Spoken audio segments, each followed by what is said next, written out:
Greetings and welcome to EHA Unplugged, the official podcast channel of the European Hematology Association, EHA. My name is Isabel Olivera and I'm a medical writer for the EHA. Welcome, Professor Ghia. Would you please introduce yourself? Yes, hello, I'm Paolo Ghia. I'm professor of medical oncology at Università Vita Salute San Raffaele in Milano, Italy. So we're going to start by the basics. Can you explain what does precision medicine mean for you in CLL at the moment, today, for every patient? Yes, indeed, CLL has been one of the diseases where precision medicine has been applied really in our daily work. And definitely we are using precision medicine to decide the best management and the best treatment for our patient. In particular, that became true and evident in the era of immunochemotherapy, because the presence of certain markers like the mutational status of the immunoglobulin genes, the P53 aberrations, were helping us to decide the patient who should not be treated with immunochemotherapy.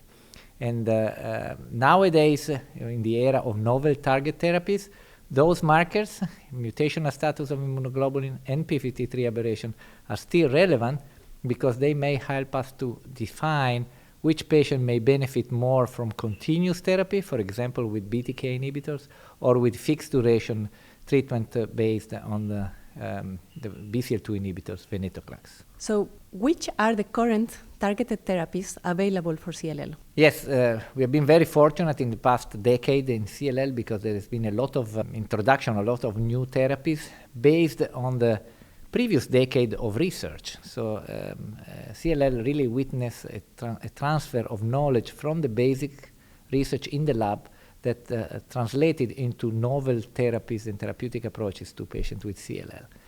And that the most exciting example is the relevance of the antigenic stimulation through the BCR, the B cell receptor, through the immunoglobulin that is expressed by the cells of chronic lymphocytic leukemia, that is delivering a potent survival and proliferative stimulus to the leukemic cells.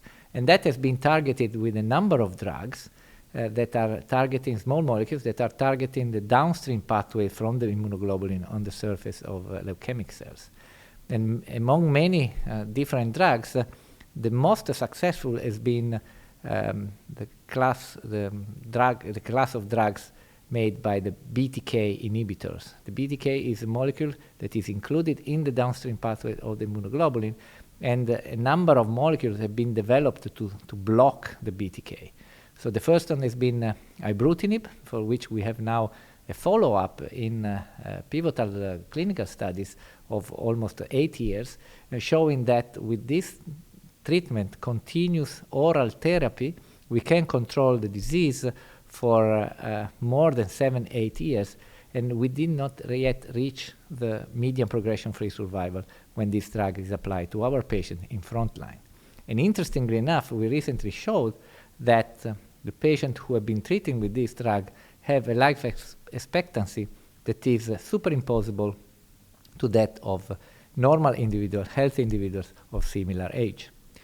The action of the ibrutinib BTK inhibition has proven to be so effective that a number of other generation of the drugs have been developed. So now we have second generation molecules, acalabrutinib and zanubrutinib, and now a third generation of molecules is currently in development, pirtobrutinib and nemtabrutinib, who seem to work even in patients who are resistant to the previous generation BTK inhibitor. Another class of drugs is made by BCL2 inhibitors. BCL2 is an anti-apoptotic molecule that is overexpressed in all patients with chronic lymphocytic leukemia. And they are so dependent on this molecule that when you use an inhibitor like venetoclax, the cells immediately die. And in fact, we learn from the use of this drug that patients can even experience tumor lysis syndrome, which means a rapid and drastic killing of the cells that can occur in few hours, and therefore leading to potential issues so that we can easily prevent nowadays. But then we learn how the cells were so dependent on the BCL2 molecule. That again suggested the relevance of this pathway, and therefore now Other drugs, again, targeting BCL2 are in development, and so we are now looking at phase 1, phase 2 studies with these new molecules. So with different targeted therapies available, how do you select the right one for the right patient at the right time? Yeah, and that here is this concept of precision medicine that we try to apply. But precision medicine should not be only considered as genetic testing of our patient. That's for sure important. So as I mentioned earlier, the mutational status of the immunoglobulin genes being unmutated or mutated, and the aberrations in the p53 genes, either the somatic mutations of the gene or deletion 17p, that is deleting the portion of the chromosome where the p53 is located, are definitely important. And are important to discriminate and exclude patients from the use of chemotherapy, where in the countries and in the places where chemotherapy is still the only option. But if you have access to novel therapies, then these two markers are still relevant because they can help us to decide between a continuous treatment with a BTK inhibitor, for example, or a fixed duration treatment based, again, on the use of BCL2 inhibitors like BCL2 plus BCL2 inhibitors plus anti-CD20 antibodies, or in combination with BTK inhibitors. Typically, patients with high-risk disease, like patients with p53 aberration, are considered to benefit more from a continuous treatment with BTK inhibitors.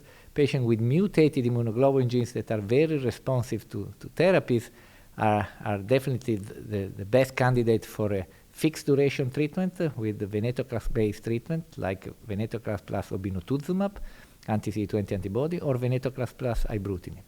Patients with unmutated immunoglobulin genes are a gray zone, as I always say, so these patients can have prolonged responses with also fixed duration treatment, but it seems that with continuous treatment, the responses can be even more prolonged.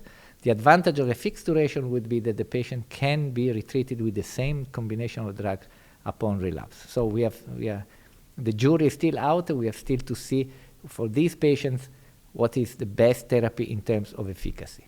And here again, the concept of precision medicine comes in, because it's not only the genetic characterization, but you have to consider many other aspects to really personalize the treatment. And the other aspects are the age, the comorbidities of the patient that may help us to decide for one class of drugs or the other class of drugs, but also logistical issues. So how often can the patient come to the hospital? How often is willing the patient come to the hospital? Let's think about a young person who is active, has to go to work, and maybe an oral treatment is much better than a treatment where you need to provide also an infusion therapy like with an anti-CD20 antibody. So one has to consider all these different aspects, so the genetic aspects, the age comorbidities, the drug profile, but also the patient preference in order to reach really the best personalized treatment. So the treatment guidelines by NCCN and ESMO have now endorsed these targeted therapies as first-line therapy in both in high-risk and non-high-risk patients. Is there still a role for chemoimmunotherapy? So that's a relevant issue. I always say that if there is access to the novel drugs, there is really no reason to use immunochemotherapy, both in terms of efficacy and in terms of safety. With the novel therapies, we achieve responses in a very short time after starting the treatment, and patients have a much better quality of life right from the beginning of the therapy. Of course, not all countries are equal in terms of access to drugs, even within Europe, not considering outside Europe. So when there is not access, of course, immunochemotherapy remain an option the patient should be using. If there is access to novel therapies, the only option that one could still consider in terms of immunochemotherapy would be the use of fludarabine, cyclophosphamide, and rituximab in patients with mutated immunoglobulin genes. Very recently, it has been shown with a follow-up up to 19 years that FCR, this combination, is able to provide sustained and durable responses in 49% of the patients with mutated immunoglobulin genes. After 19 years of follow-up, 49% of these patients are not progressing, are still responding to the combination, to the effect of the immunochemotherapy. The issue is only that the mutated patients are very few, and 50% of them will not benefit of that prolonged duration. We don't know that in advance, so the patient will be exposed to the risk of immunochemotherapy without having a long-term benefit.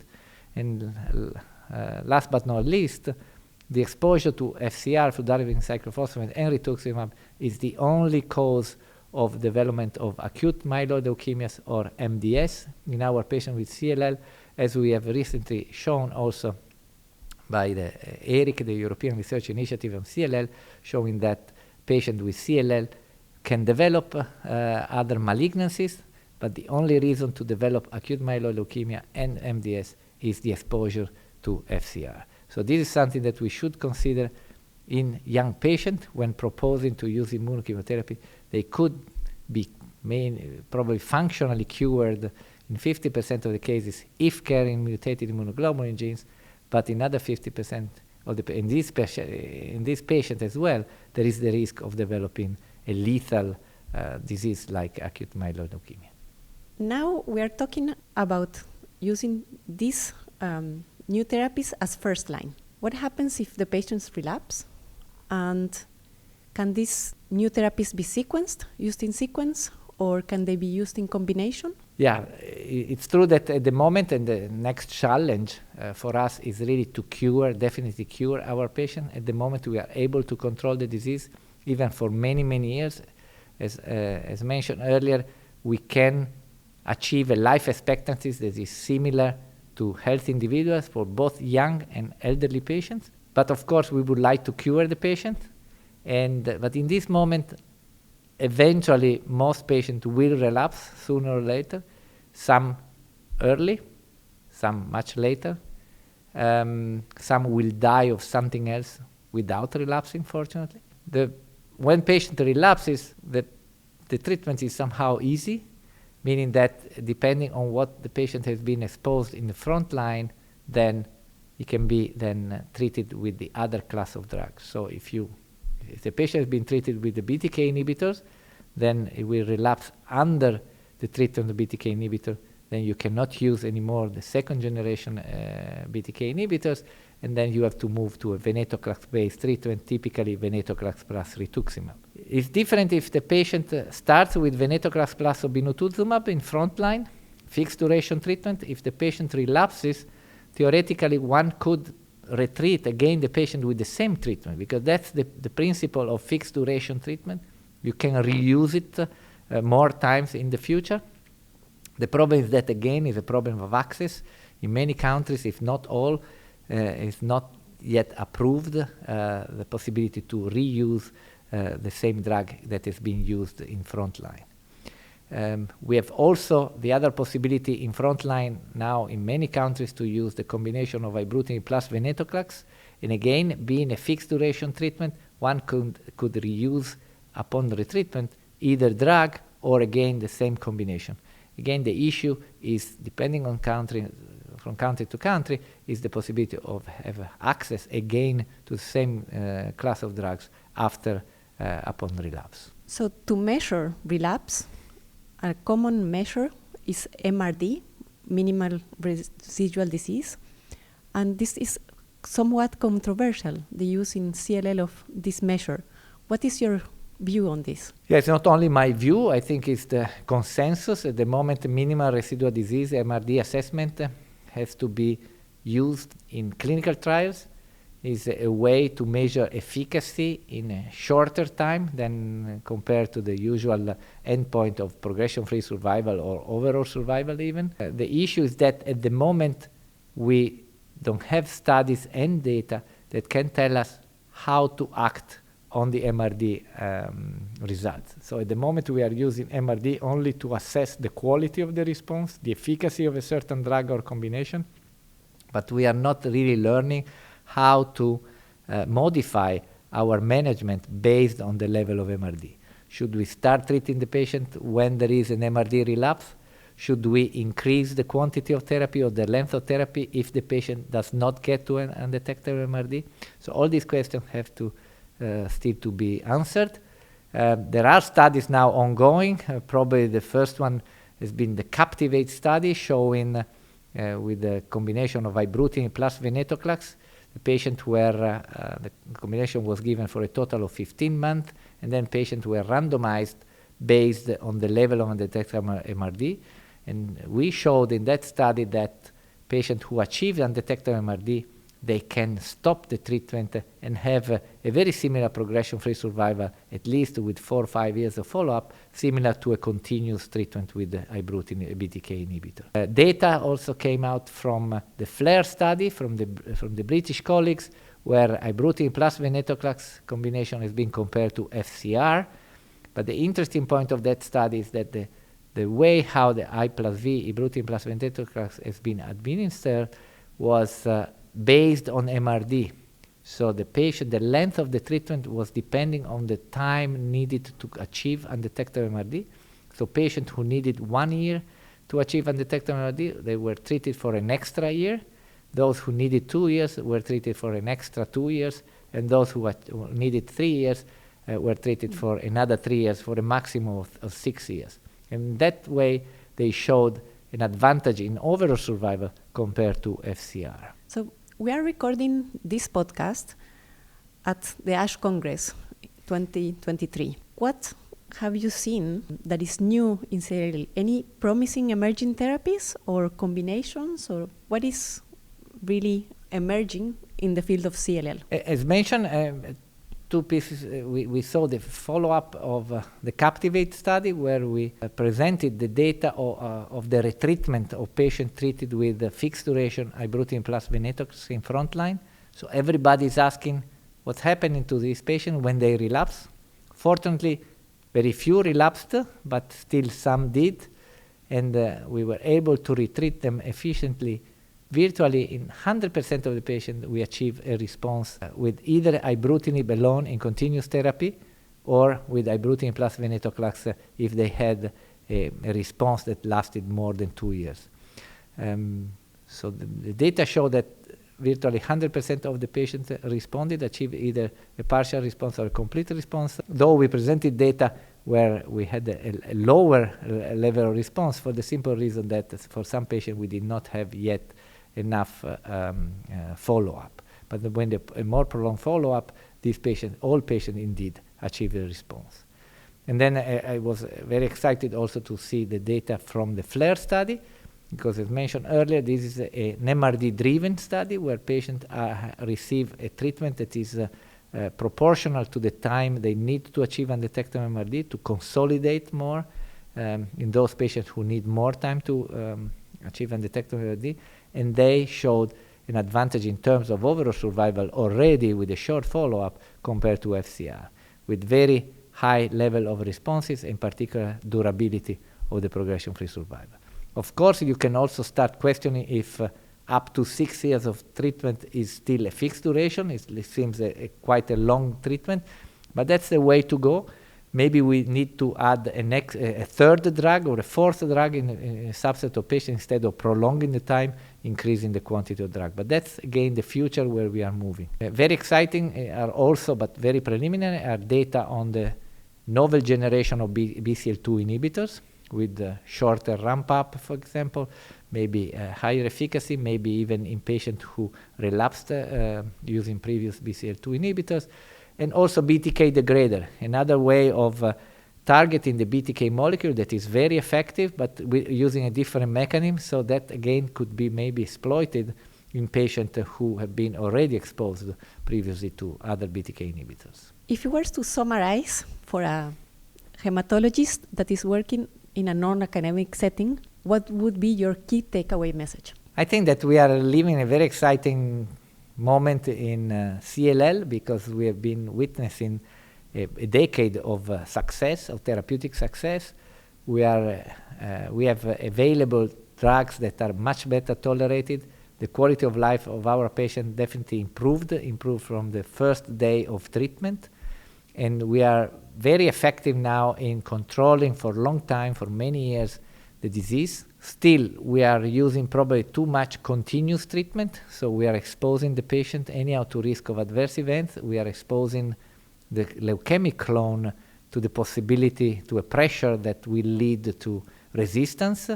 And of course, there is also a financial constraint on all this. So we are still, research is still our future. We have to find better combination, more effective, with shorter duration. And in particular, we have a new unmet clinical need that are the patients who do not respond so well to these new therapies.